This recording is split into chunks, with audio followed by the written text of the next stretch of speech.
कुछ खट्टे मीठे हमारे सवाल होते हैं, एक्सक्यूज मी वाले, अगर आपने जवाब देना आप दे सकती हैं, नहीं देना तो हम वैसे भी निकलवा लेंगे आपसे, कोई मसला नहीं। ठीक है ना? अच्छा जी, एक कॉम्प्रोमाइज जो मुझे नहीं करना चाहिए था। जिंदगी में कोई कॉम्प्रोमाइज नहीं किया। नो मैं तो वाह, कभी कॉम्प्रोमाइज ही नहीं किया। क्या बात है जी। ओके मिस परफेक्ट, अगला बताएं कि एक अपना कैरेक्टर जिससे मैं रिलेट करती हूँ। बहुत सारे, मैं अपने हर कैरेक्टर से रिलेट करती हूँ। ड्रामा में बात करें, या all of those girls, I was all of those girls. अच्छा, बहुत रिलेट करके किया है, या सारे के सारे। जो नेगेटिव एक दो किए थे वो भी, जो पॉजिटिव किए थे, it's the range of human expression and emotion. और वैसे तो इतनी रेंज होती नहीं है, तो जितनी रेंज थी उससे मैंने बहुत रिलेट किया था। क्या बात। एक चीज जो मैं कभी नहीं करूंगी, अपने आप से झूठ बोलना। और ये चीज अपने पास्ट में कभी की है, अपने आप से झूठ बोला? एक चीज जो मैं शायद कभी ट्राई करूं, शायद मैं ट्राई करूं, शादी क्या शादी, जी शादी शादी ट्राई करूंगी। ओके, एक मेरा बैड डिसीजन तो काफी सारे लिए हैं। मगर जो अभी तक है यार, क्या मतलब एक होता है ना कि यार ये मुझे नहीं यार, ये मैंने गलती की है। छोटे छोटे बैड डिसीजंस किया। आई थिंक जो मेरे एंगर इश्यूज थे वो सही नहीं थे, अच्छे नहीं थे। आई wish I wasn't that person, but I also hold compassion for that girl. Outlet नहीं था। एंगर क्या होता है आपको पता है? मैं तो खैर साइकोलॉजी बहुत, I am so into psychology. जो बंदा एंग्री होता है ना, एंग्री बंदा जो होता है वो असल में सैड होता है। वो बहुत सैड होता है, लेकिन वो वल्नरेबल नहीं हो सकता, राइट? तो वो उस उदासी को गुस्से में निकालता है। तभी जो ये मर्द हजरात होते हैं, जो इनका रोड रेज होता है या वो गाड़ी लगा देते हैं, उसके बाद वो एक दूसरे से लड़ना शुरू कर देते हैं, असल में वो बहुत उदास होते हैं। बट लाइक हमारे यहाँ मर्दों को, जो मर्द उदास हो जाए या वो आंसू बहा दे, उसको हम नामर्द कहना शुरू हो जाते हैं। तो फिर वो बेचारे उसको एंगर में निकालते हैं, और जब वो एंगर में निकालते हैं तो हम उसे टॉक्सिक मैस्कुलिन कह देते हैं। I hold compassion for man for that, क्योंकि वाकई में मर्दों के लिए पाकिस्तानी सोसाइटी में इमोशन एक्सप्रेस करना एक अजाब है, राइट? तो बट मैं भी वैसी देखिए, हम लोग तो बचपन से ही कहते हैं ना कि लड़के मर्द, रोते नहीं। हाँ, लड़के रोते नहीं है। तो वो हम लोग बेचारे, इसलिए तो हम लोग हार्ट अटैक से मर जाते हैं। यस 50 साल में हार्ट अटैक। बिल्कुल सही कह रहे हैं, बिल्कुल सही कह रहे हैं, क्योंकि मर्द रो नहीं पाता। तो आई थिंक जो मैं भी अपने अब्बा की डेथ पे नहीं रो पाई थी, उसकी वजह से मुझे एंगर इश्यूज जो हो गए थे, मैं उसको रिग्रेट करती हूँ कि I wish I was not angry at some people that I shouldn't have been angry at. एक अपनी आदत जो मुझे बहुत बुरी लगती है, मैंने अपनी सारी आदतें सही कर ली हैं। I think fear of marriage मुझे अपना अच्छा नहीं लगता, लेकिन क्या करें, अब है। ट्रस्ट है ना, बेसिकली ट्रस्ट है, कर रही हूँ, उसके ऊपर काम चल रहा है। ओके। अगर कभी मौका मिले अगर कभी मौका मिले तो किस अदाकार के साथ, मेल के साथ मैं काम करना चाहूंगी? सो मैनी, तो सारे अच्छे हैं। नहीं मतलब एक तो है ना कि यार फवाद खान। अच्छा जी, फेवरेट को स्टार कौन आपका रहा है? यमुना के साथ काफी मजा आया था मुझे। जी, okay. Yamuna is one of those people जो बहुत रियल है। No, she's wonderful. एक सबसे बुरी एडवाइस मुझे क्या मिली? ये तो बहुत लंबा नहीं हो जाएगा शो, आपको अगले 2 साल का कंटेंट मिल जाएगा। इतनी मुझे बुरी एडवाइस मिली है। सारी एडवाइस ही बुरी थी, सारी की सारी।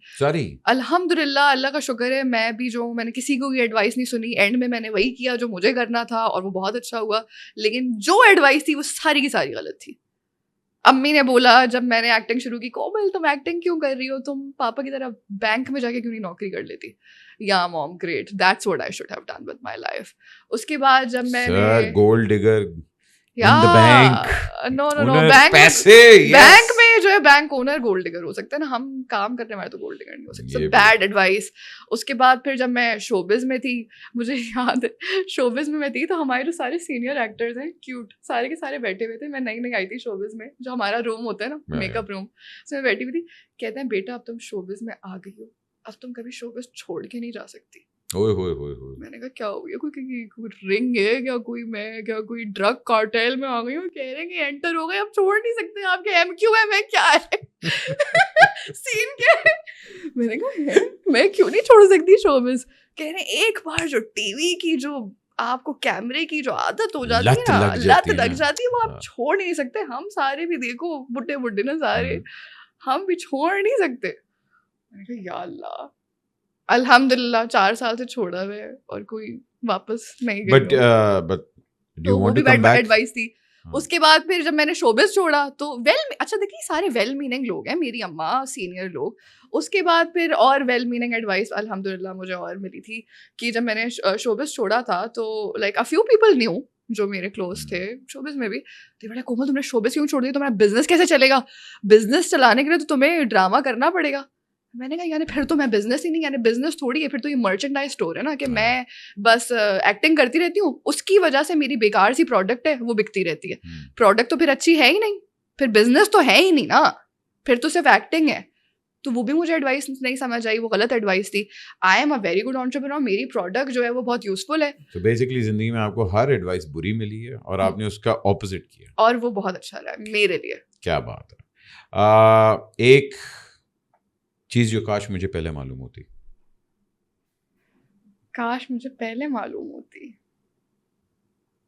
अपने इमोशंस को फील करना चाहिए, एक्सप्लोर करना चाहिए, अपने इमोशंस के साथ बैठना चाहिए और उससे आपकी ज़िंदगी बहुत बेहतर हो सकती है। अपने इमोशंस को अवॉइड नहीं करना चाहिए। मैंने बहुत अवॉइड किया अपने इमोशंस को, मुझे लगता था कि उसमें स्ट्रेंथ है। आई विश थोड़ा और अपने इमोशंस को फील किया होता अर्ली ऑन, अब तो किया हुआ है। लव या मनी? बोथ। कितने परसेंट? 50-50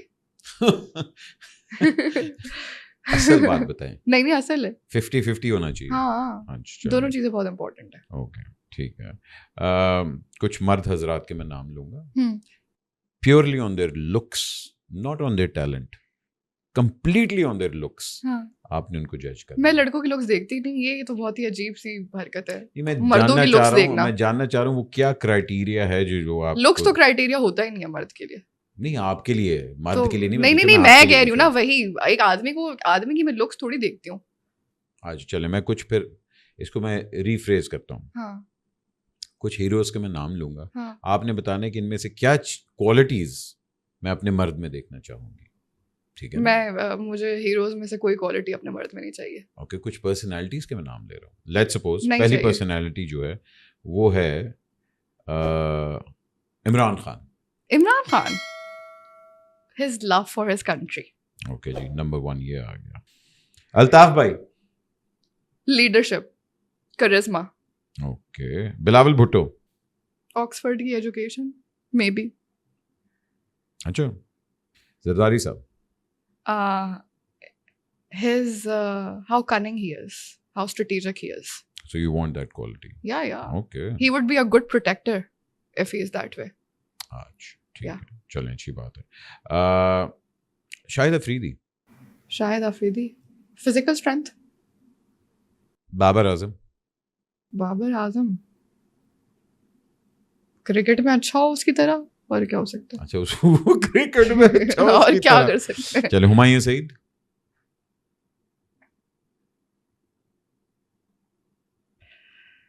लुक्स ही ले लेंगे। हाँ लुक्स मतलब हुमायूं सईद टाइप का बंदा होना चाहिए। फवाद खान लुक्स। ये कोई अजीब सा बन जाएगा फवाद हुमायूं की लुक्स। अच्छा चेंज करते हैं। हुमायूं सईद की बिल्ड और फवाद खान के बाल और लुक्स कुछ मिक्स करके वैसा बना लेंगे। ओके तो ये हम सारा मशीन में डाल के देखते हैं की घड़ी क्या चीज़। अच्छा जी, ये जो भी भाई हैं वहाँ जिसमें ये सारी चीजें हैं प्लीज हमें इनबॉक्स करें, ठीक है ना।